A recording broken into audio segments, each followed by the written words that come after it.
Selamat pagi Eca, Rafael, dan Clarissa. Hari ini jumpa lagi dengan Mister. Kita akan belajar pelajaran agama. Nah, hari ini kita masuk ke pelajaran 16 tentang Yesus mewartakan kerajaan Allah ya. Tuhan Yesus mewartakan kerajaan Allah melalui perumpamaan ya. Tuhan Yesus mewartakan kerajaan Allah melalui perumpamaan. Nah, Mister berharap Mister menjumpai Clarissa, Rafael, dan Eca hari ini dan juga dengan keluarga semua di rumah dalam keadaan yang sehat ya. Kita terlindungi dari bahaya virus corona dan kita senantiasa dilindungi oleh Tuhan. Nah, sebelum kita memulai pembelajaran kita terlebih dahulu, mari kita berdoa terlebih dahulu supaya Tuhan menyertai kita, menerangi akal dan budi kita untuk mempelajari pelajaran hari ini ya. Kita berdoa, ambil sikap berdoa. Dalam nama Bapa dan Putra dan Roh Kudus. Amin. Allah Bapa di surga, Yesus Kristus dalam karyanya mengajar para murid dengan perumpamaan. Bapa, bantulah kami agar kami dapat mengerti arti dari perumpamaan tentang kerajaan Allah demi Kristus Tuhan dan pengantara kami. Amin. Kemuliaan kepada Bapa dan Putra dan Roh Kudus, seperti pada permulaan, sekarang, selalu, dan sepanjang segala abad. Amin. Dalam nama Bapa dan Putra dan Roh Kudus. Amin. Oke, Clarissa, Eca, dan Rafael. Tuhan Yesus itu adalah seorang guru. Ya, Tuhan Yesus itu adalah seorang guru yang selalu mengajarkan pengajaran kepada para rasul dan juga para pengikutnya. Nah, setiap hari ia mengajar para murid dan orang-orang yang datang kepadanya. Nah, Tuhan Yesus tidak mengajar mata pelajaran tertentu ya, seperti Mister mata pelajaran agama, atau seperti Miss Puri mata pelajaran agama kelas 1 ya, mengajar kelas 1, atau seperti Miss Berna mengajar matematika ya. Tuhan Yesus tidaklah mengajar mata pelajaran tertentu, tetapi Tuhan Yesus mengajarkan tentang Allah yang Maha Pengampun, Allah yang Maha Cinta, dan kerajaan Allah. Nah, Tuhan Yesus juga mengajarkan tentang kerajaan Allah tadi. Nah, dan di dalam kerajaan Allah Tuhan Yesus mengajarkan bahwa ketika kita dekat dengan Tuhan, kita menjadi anak-anak Tuhan yang baik. Kita dekat dengan Allah, dan ketika kita dekat dengan Allah, kita menjadi anak Tuhan. Ada kedamaian dan kegembiraan serta sukacita di dalam diri kita ketika kita dekat dengan Tuhan Yesus ya. Nah, pada waktu mengajar ini Tuhan Yesus menggunakan perumpamaan ya. Tuhan Yesus menggunakan perumpamaan. Mengapa Tuhan Yesus menggunakan perumpamaan? Ternyata Tuhan Yesus menggunakan perumpamaan ini agar orang-orang yang mengikuti Tuhan Yesus, yang mendengarkan pengajaran Tuhan Yesus itu, mereka bisa memahami pelajaran atau pengajaran yang diberikan oleh Tuhan Yesus. Karena kita tahu bahwa para pendengar Tuhan Yesus itu bukanlah orang yang berpendidikan, bukanlah mereka yang tamat sekolah, tetapi ada petani, ada nelayan, ada tukang bangunan ya. Jadi orang-orang yang tidak bersekolah. Jadi Tuhan Yesus menggunakan perumpamaan untuk mengajarkan tentang kerajaan Allah supaya para pendengarnya itu yang dari kaum sederhana tadi bisa memahami pengajaran dari Tuhan Yesus ya. Nah, perumpamaan itu bisa dengan peribahasa, bisa dengan contoh, bisa juga dengan dongeng, bisa juga dengan pantun. Masih banyak perumpamaan yang bisa digunakan untuk menyampaikan pesan kepada pendengar ya. Seperti yang kita lihat dalam cerita nanti tentang jangkrik dan semut. Mister berharap Eca, Rafael, dan Clarissa bisa membaca cerita ini ya, yang bisa membaca cerita sendiri di rumah. Nanti akan Mister ceritakan secara singkat ya. Nah, kita lihat di halaman 41, belajar dari semut. Dalam kehidupan sehari-hari kita sering mendengar perumpamaan yang menggambarkan sesuatu. Ada artinya dari perumpamaan itu. Salah satunya adalah cerita tentang semut. Semut ini adalah binatang yang sangat rajin, sehingga setiap hari mereka bekerja untuk mengisi lumbung mereka agar pada masa paceklik atau masa kemarau mereka sudah mendapatkan makanan, atau pada saat musim hujan pun mereka masih ada pasokan makanan. Nah, kita dengar cerita atau kita baca cerita tentang jangkrik dan semut. Nah, ketika jangkrik dan semut ini berpapasan, jangkrik mengejek semut karena jangkrik melihat semut ini bekerja dengan giat. Nah, jangkrik mengajak semut, ngapain kalian cari-cari makan? Sekarang kan tinggal dinikmati saja. Lalu semut mengatakan, kami mengumpulkan makanan karena sebentar lagi kalau misalnya masa paceklik atau pada saat masa yang tidak ada makanan, kami sudah ada makanan di tempat kami. Nah, jangkrik ini mengejek si semut. Nah, suatu ketika tibalah pada saat paceklik atau musim kelaparan. Nah, jangkrik ini menderita kelaparan. Nah, dia ingat bahwa semut pasti punya banyak makanan. Dia pergi minta kepada semut. Nah, semut tidak memberikannya. Karena kenapa? Semut juga pasti memperhatikan hidupnya. Maka cerita ini ada artinya bahwa kita harus berusaha keras untuk menggapai sesuatu, cita-cita yang kita inginkan. Jangan sampai kita mengejek orang lain yang berjuang, ternyata dia berjuang untuk sesuatu. Misalnya dia berjuang untuk mencapai cita-citanya, sedangkan kita terlena, ya. Kita, kami kan nggak perlu belajar. Nanti ke depan kami kan juga hanya banyak uang, nanti akan bisa belanja, nanti kami juga bisa membeli segala sesuatu. Tetapi ingatlah bahwa harus ada cita-cita kita untuk menggapai masa depan, dan itu harus diusahakan, ya. Nah, Echa Clarissa Rafael, berikut ini kita akan menonton atau mendengarkan cerita atau perumpamaan yang disampaikan oleh Tuhan Yesus, yakni perumpamaan tentang seorang penabur dan perumpamaan tentang harta yang terpendam. Nah, kita tonton dulu video berikut ini, lalu setelah itu kita menjawab pertanyaan di halaman 43 dan 44 tentang memaknai cerita atau perumpamaan yang disampaikan oleh Tuhan Yesus ini, ya.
Suatu hari Yesus berkata kepada orang banyak, hal kerajaan surga itu seumpama harta yang terpendam di ladang, yang ditemukan orang, lalu dipendamkannya lagi.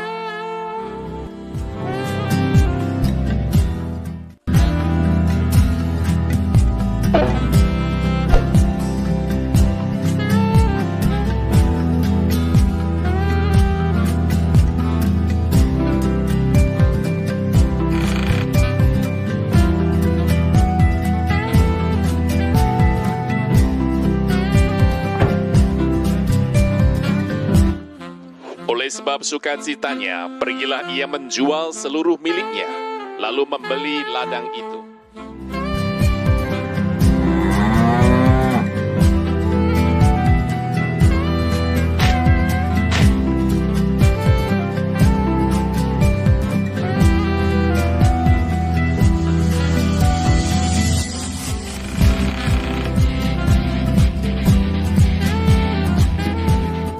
Demikian pula hal kerajaan surga itu seumpama seorang pedagang yang mencari mutiara yang indah. Setelah ditemukannya mutiara yang sangat berharga, ia pun pergi menjual seluruh miliknya, lalu membeli mutiara itu. Hell is ashes, is earth. Now that I've seen the pearl, and I will not rest, I cannot be content, till at last it is mine, forever to shine, the kingdom of God.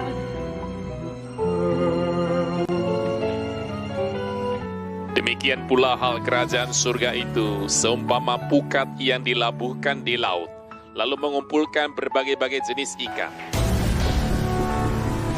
Setelah penuh, pukat itu pun diseret orang ke pantai. Lalu duduklah mereka dan mengumpulkan ikan yang baik ke dalam pasu, dan ikan yang tidak baik mereka buang.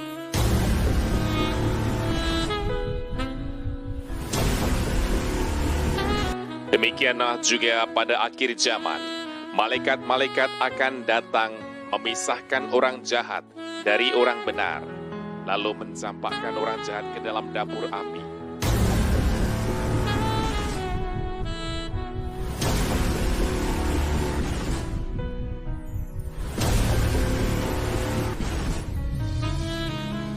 Di sanalah akan terdapat ratapan dan kertakan gigi.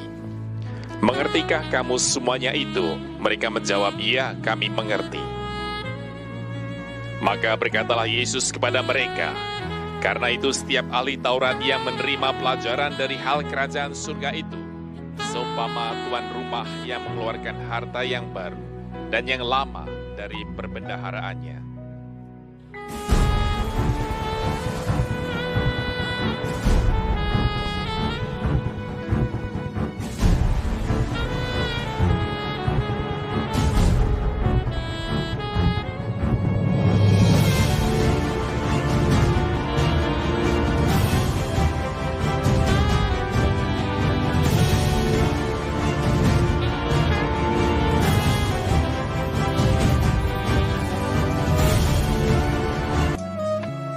Clarissa, Echa, dan Rafael, kalau setelah kita selesai menonton video ini, video yang tadi itu tentang seorang penabur dan harta yang terpendam, kita mengerjakan latihan soal di halaman 43 dan 44. Nah, untuk artinya, yakni benih yang jatuh di pinggir jalan, benih yang jatuh di atas bebatuan, benih yang jatuh di atas semak berduri, lalu benih yang jatuh di tanah yang subur, itu silahkan dibaca lagi cerita tentang seorang penabur, ya.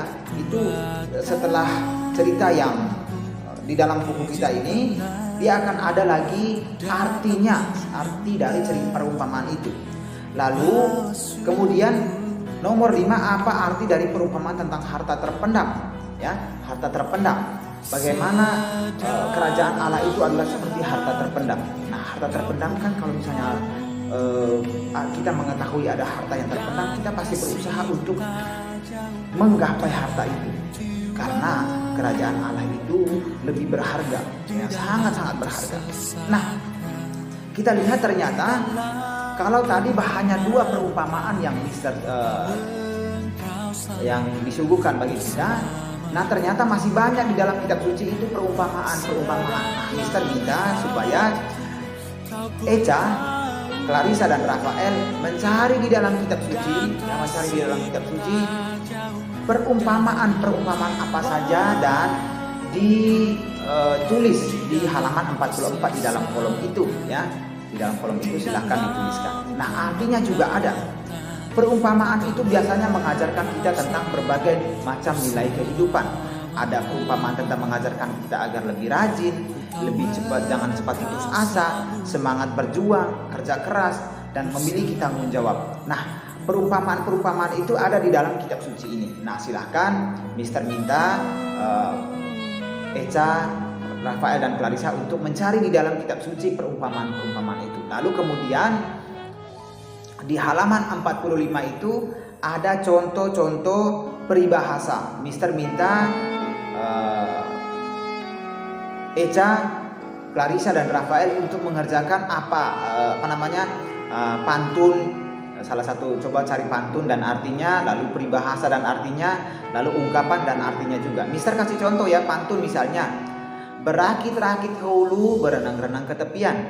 Bersakit-sakit dahulu, bersenang-senang kemudian. Ada artinya itu yang kedua, yakni kita harus berusaha sekuat tenaga supaya kemudian dengan kita berusaha sekuat tenaga, bersakit-sakit dahulu, kemudian nanti kita pasti akan bergembira di kemudian hari ketika kita sudah memperoleh hasil yang kita inginkan. Lalu peribahasa, air beriak tanda tak dalam.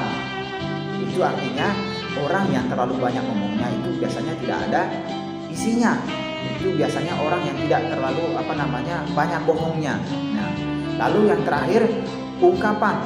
Ungkapan itu misalnya banting tulang, angkat kaki, angkat tangan. Banting tulang itu artinya kerja keras.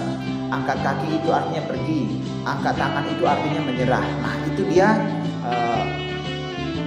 pantun, peribahasa dan ungkapan yang Mister kasih contoh. Nah, Mister minta Echa, Rafael dan Clarissa untuk mencari pantun, peribahasa dan juga ungkapan di dalam bahasa Indonesia. Boleh kalian mencari dari internet, juga disertai dengan artinya.